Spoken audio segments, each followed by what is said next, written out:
वो बहुत डर जाता है और उसे वहीं अकेला छोड़कर भाग जाता है। जब इसका पता चुड़ैल को चलता है तो वो दुखी होने के साथ साथ बहुत गुस्से में आ जाती है। पर गुस्सा शांत होते ही उसको अपनी बेटी की याद आती है। वो अपनी बेटी को अपने चुड़ैल होने का राज नहीं बताती है। उसको डर होता है कि उसकी बेटी भी उसे एक दिन ये सच जानकर छोड़ देगी। ये सोचकर वो अपनी बेटी को भी एक आम जिंदगी देती है। वो दोनों बहुत ही खुशी से एक दूसरे के साथ अपना जीवन बसर कर रहे थे। चलो बेटी, हमें गांव जाकर लोगों की सहायता करनी है। हम उनकी सहायता किस प्रकार करेंगे माँ? गांव में पानी की कमी हो गई है। गांव का कुआं सूख चुका है बेटा। हम यहाँ अपने पास के कुएं से पानी भरकर वहाँ तक पहुँचाएंगे, जिससे गांव वाले वो पानी पीकर अपनी प्यास बुझाएं। इतना बोलकर दोनों माँ बेटी गांव की तरफ चली जाती हैं और कुएं से पानी लेकर सबको पानी पिलाती हैं। बेटी, आज हम लोगों ने एक बहुत ही पुण्य का काम किया है। चलो अब अपने घर चलते हैं और खाना खाकर थोड़ी देर पेड़ के नीचे आराम करते हैं। लेकिन चुड़ैल अच्छा काम कर कर के थक गई थी। उसको अब इंसानों को खाने वाली भूख लगने लगी थी। पेड़ के नीचे लेटे लेटे बेटी बोर हो जाती है और वो अपनी माँ से पूछती है, माँ, कितनी भी किसी की सहायता कर लो, लेकिन अंतिम में हम दो ही बच जाते हैं।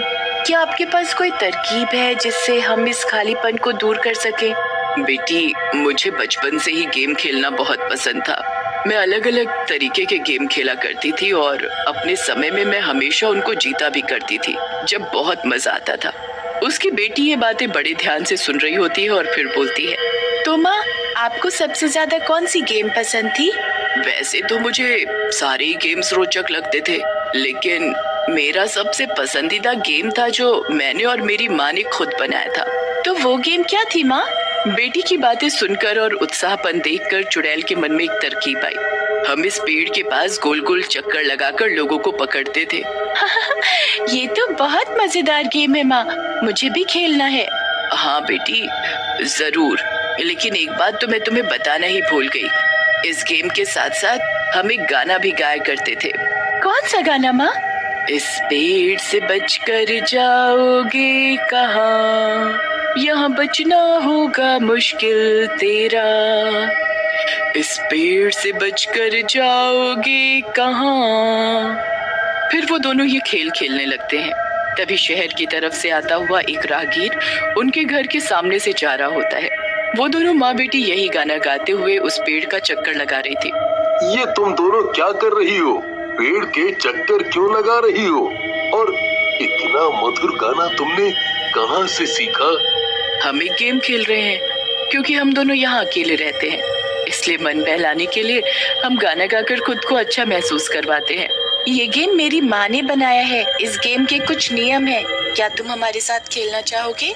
तुम गेम को अधूरा नहीं छोड़ सकते, और अगर तुम जीते तो तुम्हें खजाने की प्राप्ति होगी, लेकिन अगर तुम हारे तो तुम्हें हम लोगों की इच्छा अनुसार कार्य करना होगा। वे तीनों बरगद के पेड़ के आसपास वही गाना गाते हुए चक्कर काटने लगते हैं, पर लास्ट में राहगीर हार जाता है। चुड़ैल मन ही मन बहुत खुश होती है। बेटी, तुम जरा घर जाओ, मैं इन अंकल को पनिशमेंट देकर आती हूँ। बेटी के जाते ही चुड़ैल खूंखार रूप में आ जाती है। बहुत दिनों बाद आज भूख मिटेगी मेरी। तेरी सजा यही है कि तू मेरा शिकार बने।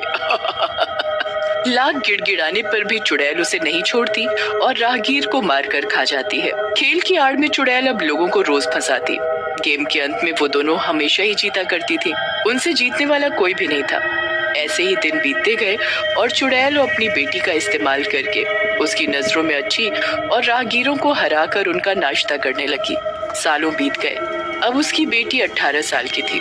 एक रात, आज अमावस्या की वही रात है जिसमें मैं खुद पर चुड़ैल बनने से काबू नहीं कर पाती। आज मेरी बेटी को कहीं पता न चल जाए कि मैं चुड़ैल हूँ। मुझे यहाँ से दूर जाना होगा। अपनी बेटी को किसी भी तरीके से मुझे यहाँ पर अकेला छोड़ना होगा। कुछ ही देर बाद उसकी बेटी अंदर रोते हुए आती है। माँ, देखो न, मुझे ये क्या हो रहा है। मैं बदल रही हूँ। मेरे पैर कैसे हो रहे हैं? क्या हुआ बेटी? क्या हुआ तुमको? तुम रो क्यों रही हो? मैं बदसूरत हो रही हूँ।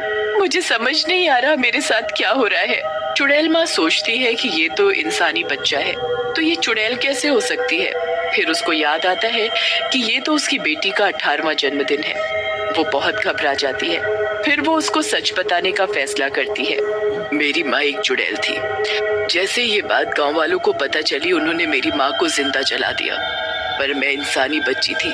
लेकिन गांव वालों को लगा कि मैं भी एक चुड़ैल हूँ, तो उन्होंने मुझे इस पेड़ पर लटका दिया और भूख प्यास के कारण मेरी मृत्यु हो गई।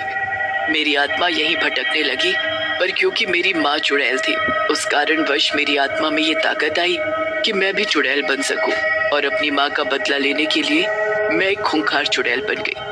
अब अगर तुम चाहती हो तो तुम एक चुड़ैल की तरह जीवन व्यतीत कर सकती हो, वरना तुम फ्री हो यहाँ से जाने के लिए, क्योंकि तुम्हें बरगद के पेड़ पर रहने की कोई जरूरत नहीं है। नहीं माँ, मैं तुम्हें छोड़कर कहीं नहीं जाऊंगी, पर तुम वादा करो कि आज के बाद तुम भी एक आम जिंदगी जियोगी और हम इन जंगलों से कहीं दूर जाकर एक तरीके से जीवन शुरू करेंगे।